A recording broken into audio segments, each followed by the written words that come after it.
Wish you all of you welcome to this online class. ಎಲ್ರಿಗೂ ಈ ಒಂದು online ತರಗತಿಗೆ ಸ್ವಾಗತ. Today we are discussing regarding about the here components of the nation building. ಅಂದರೆ ಇಲ್ಲಿ ರಾಷ್ಟ್ರ ನಿರ್ಮಾಣದ ಅಗತ್ಯ ಅಂಶಗಳು ಏನಿದೆ ಅನ್ನೋದ್ರ ಬಗ್ಗೆ ನಾವಿಲ್ಲಿ ತಿಳಿದುಕೊಳ್ಳೋಣ. ರಾಷ್ಟ್ರ ನಿರ್ಮಾಣದ ಅಗತ್ಯ ಅಂಶಗಳು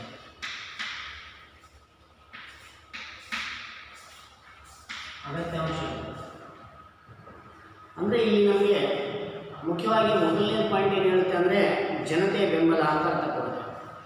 ಅಂದರೆ ಜನತೆ ಬೆಂಬಲ ರಾಷ್ಟ್ರ ನಿರ್ಮಾಣದ ಪ್ರಕ್ರಿಯೆಗೆ ಜನರ ಒಂದು ಸಾಮೂಹಿಕ ಒಂದು ಬೆಂಬಲ ಮತ್ತು ಇಚ್ಛಾಶಕ್ತಿ ನಮಗೆ ಅತ್ಯಗತ್ಯವಾಗಿದೆ. ಯಾಕೆಂದರೆ ಇಲ್ಲಿ ಜನರ ಗುಣಮಟ್ಟ ಆಮೇಲೆ ರಾಷ್ಟ್ರದ ಒಂದು ಗುಣಮಟ್ಟ ಏನಂದರೆ ಪ್ರತಿಬಿಂಬಿಸಲಾಗ್ತದೆ. ರಾಷ್ಟ್ರ ನಿರ್ಮಾಣದಲ್ಲಿ ಅಲ್ಲಿನ ಜನರ ಒಂದು ಶಿಸ್ತು, ಕರ್ತವ್ಯ ಮತ್ತು ರಾಷ್ಟ್ರಾಭಿಮಾನ ಇವುಗಳು ಪ್ರಮುಖ ಒಂದು ಪಾತ್ರವನ್ನು ವಹಿಸ್ತವೆ ಅಂತ ಹೇಳ್ಬೋದು. ಅದಾದಮೇಲೆ ಇಲ್ಲಿ ಪ್ರಜೆಗಳೇ ಅಂತಿಮವಾಗಿ ಪರಮಾಧಿಕಾರದ ಒಂದು ಪ್ರಭುಗಳಾಗಿರ್ತಾರೆ ಅಂತಲೂ ಕೂಡ ನಮಗೆ ಮಾಹಿತಿಯನ್ನು ನೀಡುತ್ತದೆ. ಹೀಗಾಗಿ ನಮಗೆ ಸಮರ್ಥ ಮತ್ತು ಪ್ರಾಮಾಣಿಕ ಜನಪ್ರತಿನಿಧಿಗಳನ್ನು ಆಯ್ಕೆ ಮಾಡಲಿಕ್ಕೆ ನಾವು ಇಲ್ಲಿ ಬಯಸ್ತೇವೆ. ಅವರು ಅತಿ ಮಾತು ಪಡೆದ ರಾಷ್ಟ್ರೀಯ ವಿಷಯಗಳ ಬಗ್ಗೆ ಸಾರ್ವಜನಿಕ ಅಭಿಪ್ರಾಯವನ್ನು ಮೂಡಿಸುತ್ತಾರೆ. ಈ ನಿಟ್ಟಿನಲ್ಲಿ ನಮಗೆ JS ಮಿಲ್ಟನ್ ಅವರು ಏನಂದರೆ ನಿರಂತರ ಜಾಗರೂಕತೆಯೇ ಪ್ರಜಾಪ್ರಭುತ್ವಕ್ಕೆ ನೀಡುವ ಒಂದು ಬೆಲೆಯಾಗಿದೆ ಎಂಬ ಒಂದು ಅಭಿಪ್ರಾಯವನ್ನು ಹೆಚ್ಚು ಮಹತ್ವವನ್ನು ಪಡೆಯುತ್ತದೆ ಅನ್ನೋದ್ರ ಬಗ್ಗೆ ನಮಗೆ ಮಾಹಿತಿಯನ್ನು ನೀಡ್ತಾ ಹೋದರು. ಯಾಕೆಂದರೆ ಇಲ್ಲಿ ನಮಗೆ ರಾಷ್ಟ್ರದ ನಿರ್ಮಾಣದ ಒಂದು ಪ್ರಕ್ರಿಯೆ ಮತ್ತು ಬೆಂಬಲ ಇಲ್ಲಿ ಒಂದೇನೆಂದರೆ ಒಂದು ರಾಷ್ಟ್ರ ನಿರ್ಮಾಣದ ಒಂದು ಇಚ್ಛಾಶಕ್ತಿಗೆ ಅತ್ಯಗತ್ಯ ಅಂತ ಹೇಳ್ಬೋದು. ಯಾಕೆಂದರೆ ಇಲ್ಲಿ ಜನರ ಒಂದು ಗುಣಮಟ್ಟ ಮತ್ತು ರಾಷ್ಟ್ರೀಯ ಗುಣಮಟ್ಟ ಏನಿದೆಯಲ್ಲ ಇದು ಪೂರ್ಣ ಪ್ರಮಾಣದಲ್ಲಿ ಏನಂದರೆ ಪ್ರತಿಬಿಂಬಿಸುವುದರೊಂದಿಗೆ ರಾಷ್ಟ್ರ ನಿರ್ಮಾಣದಲ್ಲಿ ಜನರಲ್ಲಿರುವಂಥ ಒಂದು ಶಿಸ್ತು ಮತ್ತು ಕರ್ತವ್ಯ, ಅದಾದಮೇಲೆ ರಾಷ್ಟ್ರಾಭಿಮಾನ ಅಂದರೆ it's a patriotism of this nation. ಯಾಕಂದರೆ ಇಲ್ಲಿ ನಮಗೆ ಇದು ತುಂಬ ಅತ್ಯಮೂಲ್ಯವಾಗಿರುವಂಥದ್ದು, ಅದಾದಮೇಲೆ ಇದು ತುಂಬ ಪ್ರಮುಖವಾದಂಥ ರೀತಿಯಲ್ಲಿ ಪಾತ್ರವನ್ನು ವಹಿಸುತ್ತದೆ ಅಂತದ್ರ ಬಗ್ಗೆ ನಮಗೆ ಇಲ್ಲಿ ರಾಷ್ಟ್ರ ನಿರ್ಮಾಣದ ಒಂದು ಪ್ರಕ್ರಿಯೆಯಲ್ಲಿ ಇಲ್ಲಿ ನಮಗೆ ತುಂಬ ಅತ್ಯಗತ್ಯವಾಗಿರುವಂಥ ಅಂಶ ಯಾವುದಂದರೆ ಜನತೆಯ ಬೆಂಬಲ ಅಂತ ನಾವಿಲ್ಲಿ ತಿಳ್ಕೊಳ್ಬೋದು. ಯಾಕೆಂದರೆ ಇಲ್ಲಿ ಜನರು ಏನು ಮಾಡ್ತಾರೆ ಅಂದರೆ ರಿಪ್ರೆಸೆಂಟೇಟಿವ್ಸ್ನ ಅಂದರೆ ಇಲ್ಲಿ ಜನಪ್ರತಿನಿಧಿಗಳನ್ನು ಆಯ್ಕೆ ಮಾಡುವಂಥ ಸಮಯದಲ್ಲಿ ಜನಪ್ರತಿನಿಧಿಗಳನ್ನು ಕೂಡ ನಾವು ಉತ್ತಮವಾದಂಥವ್ರನ್ನ ನಾವು ಆಯ್ಕೆ ಮಾಡಿದಾಗ ರಾಷ್ಟ್ರ ಅಭಿಮಾನದೊಂದಿಗೆ ರಾಷ್ಟ್ರದ ಒಂದು ಅಶೋತ್ತರ ಭಾವನೆಗಳನ್ನು ಜನಪ್ರತಿನಿಧಿಗಳು ತೆಗೆದುಕೊಂಡೇನೆಂದರೆ ಒಟ್ಟಾರೆ ರಾಷ್ಟ್ರದ ಒಂದು ಮಹತ್ವದ ಒಂದು ಬೆಳವಣಿಗೆಗೆ ಮತ್ತು ಸಾರ್ವಜನಿಕ ಅಭಿಪ್ರಾಯವನ್ನು ಮೂಡಿಸುವಲ್ಲಿ ಕೂಡ ಏನಂದರೆ ಇಲ್ಲಿ ಜನಪ್ರತಿನಿಧಿಗಳನ್ನು ಆಯ್ಕೆ ಮಾಡಲಿಕ್ಕೆ ಜನರು ಕೂಡ ಏನಪ್ಪ ಅಂದರೆ ಬಯಸುತ್ತಾರೆ. ಆಮೇಲೆ ಆಯ್ಕೆ ಆದಂಥ ಜನಪ್ರತಿನಿಧಿಗಳು ರಾಷ್ಟ್ರದ ಅಭಿವೃದ್ಧಿಗೆ ಹೆಚ್ಚು ಒತ್ತನ್ನು ನೀಡಬೇಕಾಗುತ್ತದೆ ಅನ್ನೋದ್ರ ಬಗ್ಗೆ ನಮಗೆ ಇಲ್ಲಿ ಮುಖ್ಯವಾದಂಥ ಒಂದು ಮಾಹಿತಿಯನ್ನು ಸ್ಪಷ್ಟಪಡಿಸ್ತದೆ. In this community support is the most important for the building of the good nation. In that is the first one point is in the components. Here is the community support will be giving is a briefly information about the what means. Here is the support will be building of the good nation and will be consisting for that the discipline, then is a performance, then after that will be giving is the other one most important what means. Here is a which are the aspirations from the people. Those are aspirations also will be consisting for that building of the good nation. Because of while we are the choosing of these good representatives, that representative persons also to consisting for that is a patriotism of the nation or which are the opinions of the public. Those are the public opinions is consisting they can do that perform is well, because here is a totally we are is a deciding what means here discipline or is a perform or is a patriotism of the consisting for that is a nation. Those all things it must be is a positive means here is the community support is the most base of the component for the nation building. And second one what means is the good governance. ಇಲ್ಲೇನಾದ್ರೆ ಎರಡನೇ ನಾವೇನಂತ ಕರಿತೀವಿ ಅಂದರೆ ಉತ್ತಮ ಆಡಳಿತ ಅಂತ ಕರಿತೀವಿ. ಉತ್ತಮ ಆಡಳಿತ ಉತ್ತಮ ಆಡಳಿತ ಅಂದರೆ ಗುಡ್ ಗವರ್ನೆನ್ಸ್ ಅಂತ ಹೇಳಲಾಗ್ತದೆ. Good governance GOVERNANCE. ಇಲ್ಲಿ ಗುಡ್ ಗವರ್ನೆನ್ಸ್ ಅಂದರೆ ಉತ್ತಮ ಆಡಳಿತ. ಇದು ಉತ್ತಮ ಆಡಳಿತ ಅಂದರೆ ಉತ್ತಮ ಆಡಳಿತವು ಆಡಳಿತದಲ್ಲಿ ನಿಯಂತ್ರಣ ಮತ್ತು ಪಾರದರ್ಶಕತೆ, ಜವಾಬ್ದಾರಿ ಮತ್ತು ಸ್ಪಂದನೆ ಇವುಗಳಿಂದ ಕೂಡಿರುತ್ತದೆ ಅಂತ ಹೇಳ್ತೀವಿ. Good governance means here is will be ensures accountability and transparency, efficiency, there is a responsibility and responsiveness.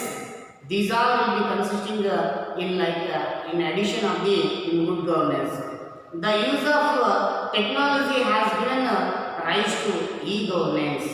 Then India is one of the leading countries in the world in the adoption of the system of the e-governance. E-governance means will be giving for us the importance present. We have to do is a good governance, and we have to do is we have to see is further is a good governance means here present what means is admin will be is good. ಯಾಕಂದರೆ administration ಚೆನ್ನಾಗಿತ್ತು ಅಂದರೆ ಆಡಳಿತ ಚೆನ್ನಾಗಿತ್ತು ಅಂದರೆ in that is a prompt is there, then in that is a responsibility is there, then they are is consisting for that what means ಸ್ಪಂದನೆ ಅಂದರೆ ಏನಪ್ಪ ಅಂದರೆ ಅವರು ಇಲ್ಲಿ ಅಟ್ಯಾಚ್ಮೆಂಟ್ ಜಾಸ್ತಿ ಇದೆ ಅಂದರೆ ಅದಕ್ಕೆ ಇಂಪಾರ್ಟೆನ್ಸ್ ಏನಪ್ಪ ಅಂದರೆ ಜನರಲ್ಲಿ ಒಂದು ಬೆರೆತು ಏನಂದರೆ ಆಡಳಿತಕ್ಕೆ ಸಂಬಂಧಪಟ್ಟ ಹಾಗೆ ನಿರ್ವಹಣೆ ಮಾಡುವಂಥ ಸಮಯದಲ್ಲಿ ಗುಡ್ ರಿಲೇಷನ್ಶಿಪ್ಪನ್ನು ಇಲ್ಲಿ ಬೆಳೆಸ್ತಾ ಇದ್ದಾರೆ ಅಂದರೆ naturally can rise is a good governance ಅಂತ ಹೇಳ್ಬೋದು. ಥ್ರೂ ಈ governance also will be doing is a prompt work ಅಂತಲೂ ಕೂಡ ನಾವಿಲ್ಲಿ ಕನ್ಸಿಡರ್ ಮಾಡಲಾಗ್ತದೆ.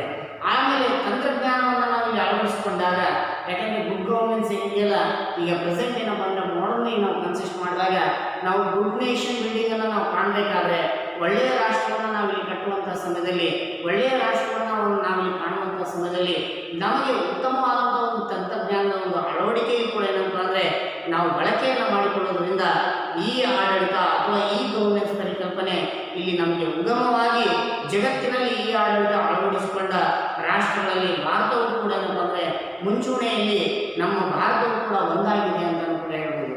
ಯಾಕಂದರೆ ಈ ಗವರ್ನೆನ್ಸ್ಗೆ ನಾವು ಪ್ರಿಫರೆನ್ಸ್ ಕೊಟ್ಟಾಗ in so many countries in the world, ಯಾಕಂದರೆ our country also has given the preference to ಈ governance or is to consisting for that is a good admin, ಯಾಕಂದರೆ ಒಳ್ಳೆಯ ಆಡಳಿತಕ್ಕೆ ಇಲ್ಲಿ ಮಹತ್ವ ನೀಡಿರ್ತಕ್ಕಂಥದ್ರ ಬಗ್ಗೆ ನಾವು ನೋಡಿರ್ಬೋದು.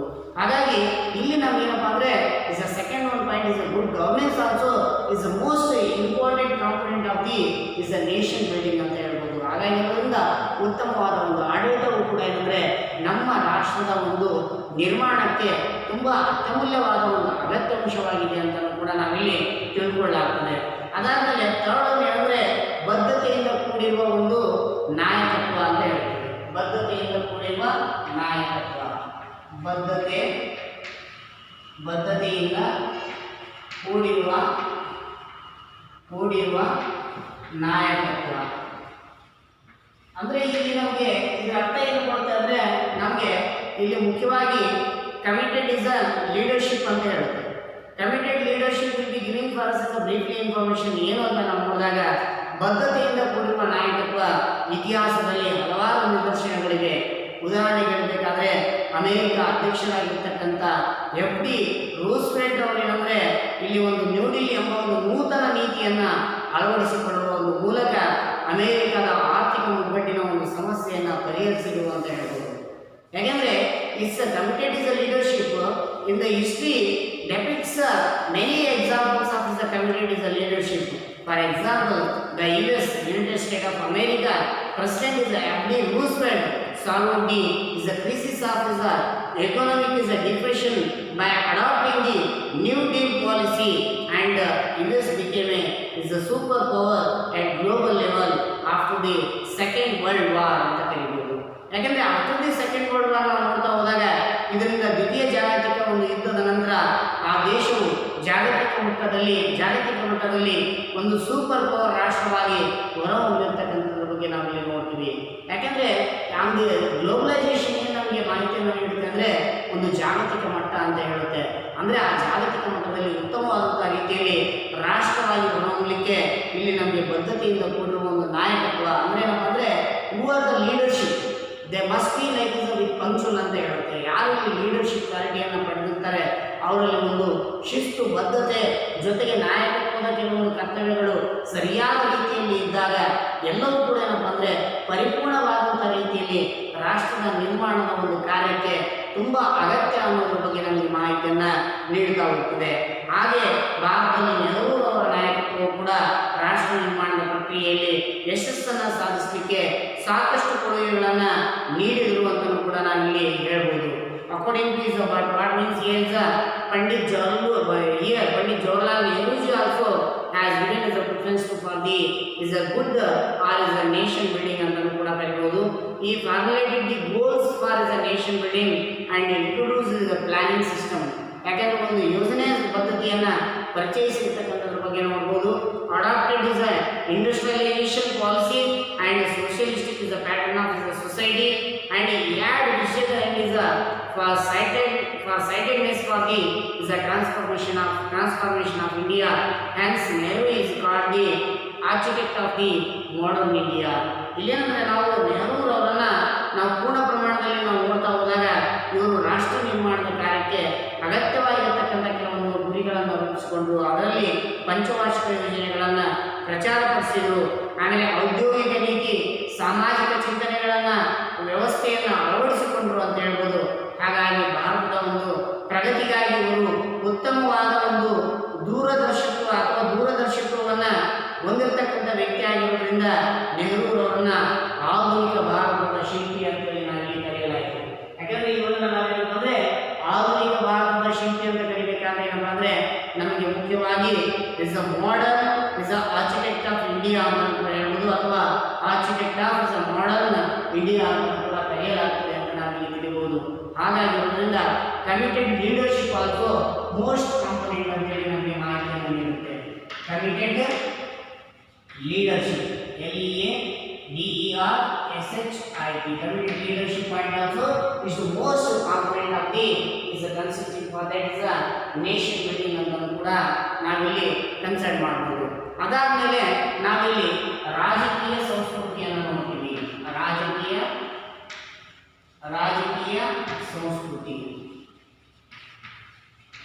that one we can call what means here is a political culture ಅಂತ ಹೇಳಿ ಕರಿತೀವಿ. ಏನು ಕರಿತೀವಿ? Political culture. ಪೊಲಿಟಿಕಲ್ ಕಲ್ಚರ್ ನಮ್ಗೆ ಏನಪ್ಪ ಅಂದರೆ ತುಂಬ ಮುಖ್ಯ ಅಂತ ಹೇಳ್ಬೋದು. ಯಾಕೆಂದರೆ ಪೊಲಿಟಿಕಲ್ ಕಲ್ಚರ್ ಒಳಗಡೆ ಏನಪ್ಪ ಅಂದರೆ constitutes A set of values, attitudes and behaviour towards A political system. Here which are the like is a values, that one we can call as a political values or moral values. Attitudes, ಇಲ್ಲಿ ಏನಪ್ಪ ಅಂದರೆ attitudes will be consisting is what are we doing or what is the present is a doing is a human being of life ಅಂತ ಹೇಳುತ್ತೆ. ಅದಾದ್ಮೇಲೆ behaviour towards the political system. ಇಲ್ಲಿ ಹೇಳಿದ್ರೆ ವರ್ತನೆಗಳು ಸಹ ಏನಪ್ಪ ಅಂದರೆ ತುಂಬ ಅತ್ಯಮೂಲ್ಯವಾದಂಥ ರೀತಿಯಲ್ಲಿ ಅಗತ್ಯವಾದ ಮೌಲ್ಯಗಳು, ಪ್ರವೃತ್ತಿಗಳು ಮತ್ತು ನಡವಳಿಕೆಗಳು ಸೂಚಿಸುವುದಾಗಿರುತ್ತದೆ ರಾಜಕೀಯ ಸಂಸ್ಕೃತಿಯಲ್ಲಿ. ಇಲ್ಲಿ ರಾಷ್ಟ್ರದ ಪುನರ್ನಿರ್ಮಾಣಕ್ಕೆ ಉದಾತ್ತ ರಾಜಕೀಯ ನಡವಳಿಕೆಗಳು ಅತ್ಯವಶ್ಯಕ.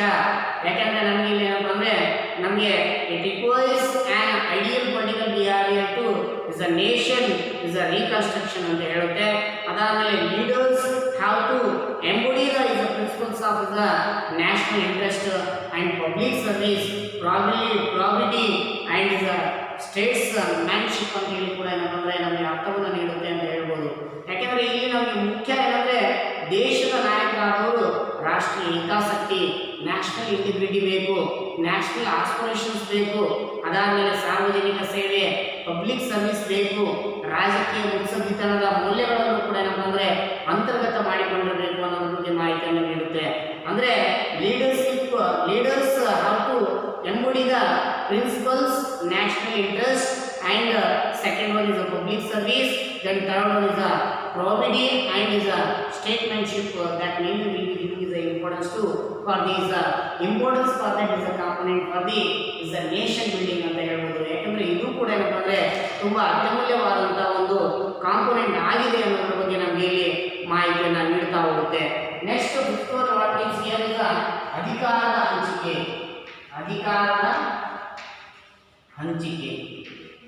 ಅಂದರೆ ಅಧಿಕಾರದ ಹಂಚಿಕೆ ಅಂದಮೇಲೆ ನಾವಿಲ್ಲಿ ಏನು ನೋಡ್ತೀವಿ ಅಂದರೆ ಪವರ್ ಶೇರಿಂಗ್ ಅಂತ ಹೇಳ್ತೀವಿ.